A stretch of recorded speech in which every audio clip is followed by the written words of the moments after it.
औज़ुबिल्लाहि मिनश्शैतानिर्रजीम बिस्मिल्लाहिर्रहमानिर्रहीम कुल्ला नुस्त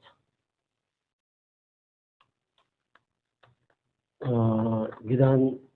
बिरावी गिदान बिरावीना मोहतरम डॉक्टर साहब ने मिन्नत अफिन की ज़ेबा प्रोग्राम दाड़े इत्तिखा वंदुन शाशा नदवी दीवान नाल बिरावी एकेडमी और जालावा नदवी कचारी में संगत अकबसो शरफ किस्सो बाग मेहरबानी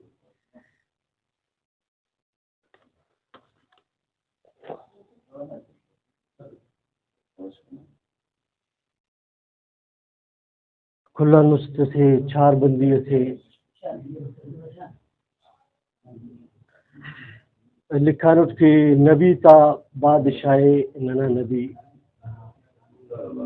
ता बादशाह नना नबी हरोस तना दारू दवाए नना नबी उल्फत माल जान कुल सदका उल्फत माल जान कुल सदका गर ख्वाए कना साए नना नबी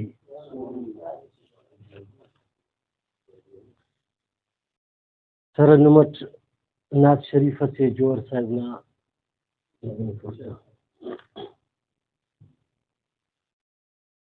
अकीदतो सना ख्वानूट इलाही आखिरी पावा अकीदतो सना ख्वानूट इलाही आखिरी पावा हने नामो सफाए रहमतल लिल आलमी पावा अकीदतो सना ख्वानूट इलाही आखिरी पावा अकीदतो सना ख्वानूट इलाही आखिरी पावा हने नामो सफाए रहमतल लिल आलमी पावा अकीदतो सना ख्वानूट इलाही आखिरी पावा अकीदतो सना ख्वानूट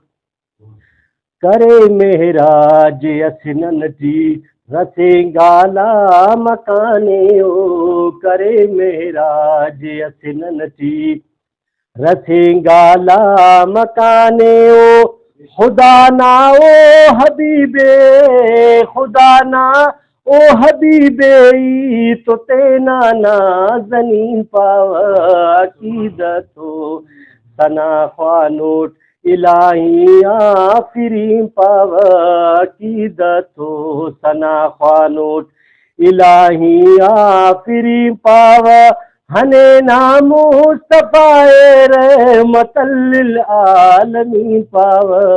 अकीदतो सना ख्वानूट इलाही आखिरी पावा अकीदतो सना ख्वानूट हफेने बैर के कुरान ना बसो जमान की हफेने बैर के कुरान ना बसो जमान की तसल्ली ना सबब दादे तसल्ली ना सबब दादे अजब सच्चा अमी पावा अकीदतो सना ख्वानूट इलाही आखिरी पावा अकीदतो सना ख्वानूट इलाही आखिरी पावा हने नामो सफाए रहमतल लिल आलमी पावा अकीदतो सना ख्वानूट यतीमाता गरीबाता निजोरा बेवसाता हम यतीमाता गरीबाता निजोरा बेवसाता हमो दे जेबुना सरदार हमो दे जेबुना सरदार दिल बर दिल नशी पावा